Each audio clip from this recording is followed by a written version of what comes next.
Bismillahirrahmanirrahim. Assalamualaikum warahmatullahi wabarakatuh.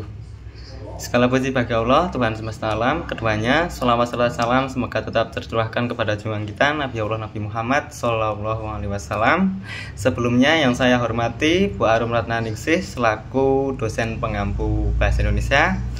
Tak lupa teman-temanku semua yang saya cintai dan saya banggakan. Perkenalkan kami dari kelompok 8 yang beranggotakan saya sendiri Anugrah Yaya Pradata dengan NIM 232180105. Kemudian Arjuna Japrori dengan NIM 232180009. Kemudian ada Bagus Arif Satrio dengan NIM 23218010022. Baik, di sini kami akan mempresentasikan hasil kerja kelompok kami yang berjudul tentang Sejarah Sastra Indonesia. Kepada Mas Arjun, dipersilahkan. Baik, saya di sini akan menjelaskan tentang urutan sejarah sastra masuk ke Indonesia.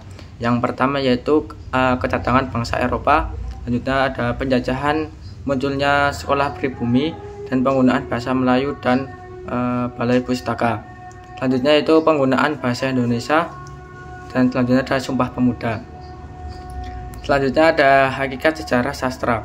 Sejarah sastra adalah studi sastra yang membicarakan perkembangan sastra sejak lahirnya sampai perkembangannya yang terakhir.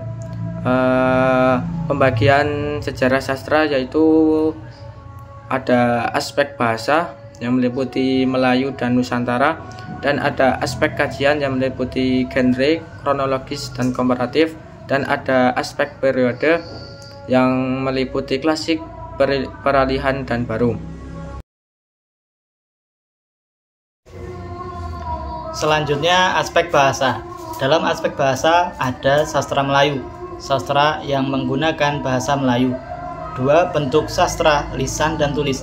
Karya sastra berupa Melayu klasik yang berpusat sekitar istana, dan Melayu modern, isi sekitar kehidupan sebenarnya. Yang kedua ada sastra Nusantara, sastra daerah di Nusantara. Bentuk sastra lisan dan tulis, sastra yang menjadi awal munculnya sastra Indonesia. Selanjutnya sejarah genre. Sejarah genre yaitu sejarah sastra yang mengkaji perkembangan karya-karya sastra seperti puisi dan prosa dan sebagainya. Selanjutnya sejarah sastra kronologis, yaitu sejarah sastra yang mengkaji karya-karya sastra berdasarkan periodisasi atau babakan waktu tertentu. Selanjutnya sejarah sastra komparatif, yaitu sejarah sastra yang mengkaji dan membandingkan beberapa karya sastra pada masa lalu, pertengahan, dan masa kini. Bandingan tersebut bisa meliputi karya-karya sastra antar negara seperti sastra Eropa dengan sastra Indonesia, Melayu, dan sebagainya. Selanjutnya, perbandingan periodisasi sastra Indonesia dibagi ada 8 dalam tabel ya. Yang pertama umum. Umum terdiri dari sastra klasik, sastra peralihan, dan sastra baru. Selanjutnya oleh tokoh Simorangkir. Yang pertama periode klasik, yang kedua periode baru, dan yang ketiga periode terbaru. Yang ketiga ada tokoh Sabaru DA. Yang pertama sastra lama dan kedua sastra baru. Yang keempat ada tokoh JS Badudu.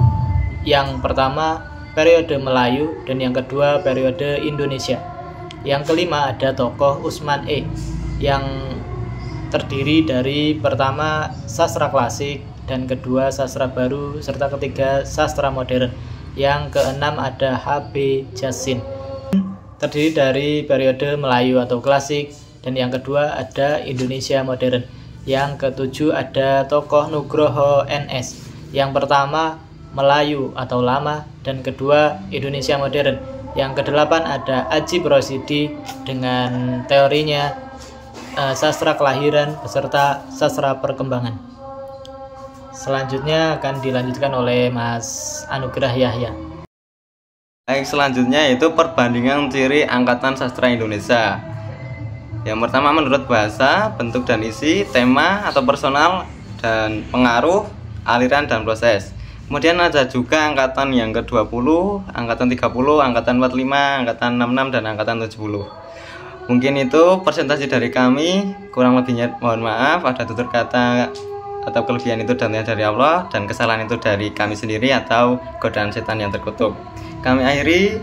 Assalamualaikum warahmatullahi wabarakatuh.